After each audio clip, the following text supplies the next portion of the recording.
नमस्कार सर्वांना, मी जयश्री पाटील. आज आपण गूळ शेंगदाण्याचे तिळाचे लाडू करणार आहे. तर रेसिपी शेवटपर्यंत बघा. आज आपण गूळ शेंगदाण्याचे लाडू करणार आहे. त्यासाठी साहित्य घेतलंय मी. शेंगदाणे घेतलेत 1 किलो, पाव किलो तीळ घेतलेत, थोड्याशा 4-5 वेलदोड्या घेतल्यात आणि गूळ 1 किलो घेतलाय. गूळ 1 किलो घेतलाय, तुम्ही कमी जास्त करू शकताय जसं गोड आवडेल तसं. शेंगदाणे भाजून घेते, थोडे थोडे भाजून घ्यायचे म्हणजे चांगले भाजतात. खरपूस थोडे भाजून घेते.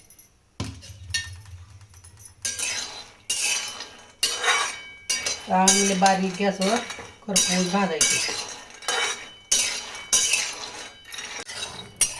शेंगदाणे आता थोडे खरपूस झाले, थोडेसे दोन्ही गॅसवर भाजायचे. थोडे थोडे वेळ लागते ना भाजायला. मोठ्या गॅसवर करपतात म्हणून बारीक गॅसवर खरपूस होईपर्यंत भाजायचे.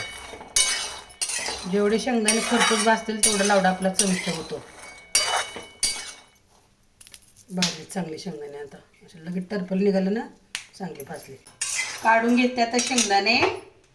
भाजले चांगले आता खरपूस, गार होते जरा. आता तीळ भाजून घेते.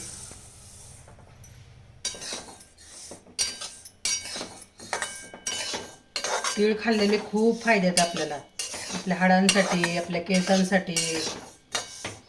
आपण असं खात नाही ना, नुसतं खाल्लं जात नाही तीळ आपल्याला, म्हणून आपण लाडू घातले तर चालते. तीळ आता भाजले चांगले. आता थंड व्हायला काढून घेते.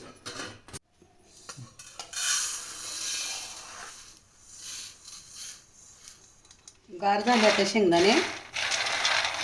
तो पायाचे तुम्ही फोलपट काढू शकता याचे, पण मी नाही काढत. मी असंच बारीक करते. मला पाहिजे असेल तुम्ही काढू शकताय. तीळ जरा गार होते तोपर्यंत तो शेंगदाणे थोडे थोडे करून मी बारीक करून घेते. लय पण बारीक करायचं नाही, जरा मोठाड्यात ठेवायचे. मग दाताखाली ते छान लागते आपल्याला.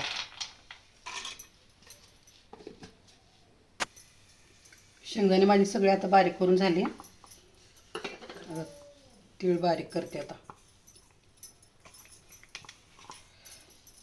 असे मोठा आळस करून घेतलेलं आहे, पण असं बारीक केलेलं नाही. तीळ घेते बारीक करून आता.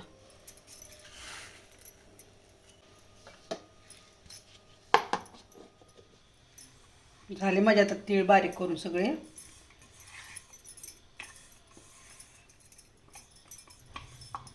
तीळ आणि शेंगदाणे बारीक झाले करून.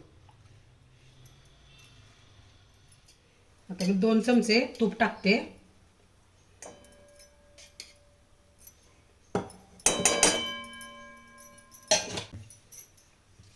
आणि आता आपला आहे ना गूळ थोडासा तुपामध्ये चांगला मऊ करून घेते. म्हणजे जास्त पाक करायचं नाही, फक्त जरा गूळ वितळ असतोवर गरम करायचा जरासा. म्हणजे आपल्याला कसं होतंय, एकजीव होते ना मग लाडूला सगळं. पाक करायचं नाही, नुसतंच गरम करून घ्यायचा थोडासा. मग चवीला बी छान होतात लाडू आणि टिकतात पण चांगले. तुम्ही नुसता गूळ खिसून पण टाकू शकताय आणि मग ह्यात मिक्स करायचं या सारणमध्ये आणि जरा मिक्सरला फिरून घ्यायचं. तसं बी करू शकताय, पाहिजे तर असं बी करू शकताय. मी असं करून घेते ना.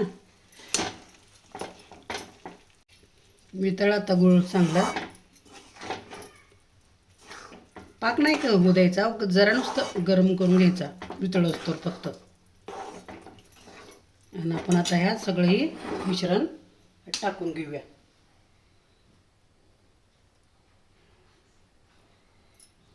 सगळं असं टाकून घ्यायचं सगळं.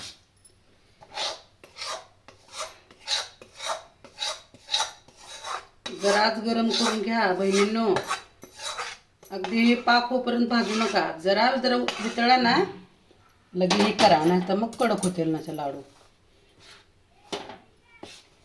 वेलदोड आणि साखर थोडी बारीक करून घेतली.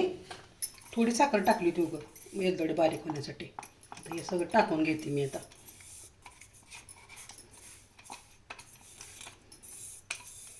सगळं मिश्रण आता हे एक जीव करून घेते, मग आपण लाडू बांधून घेऊया.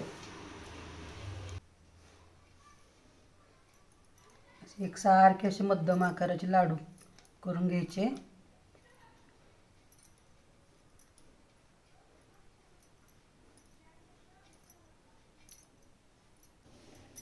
झाडे आपले लाडू करून आता.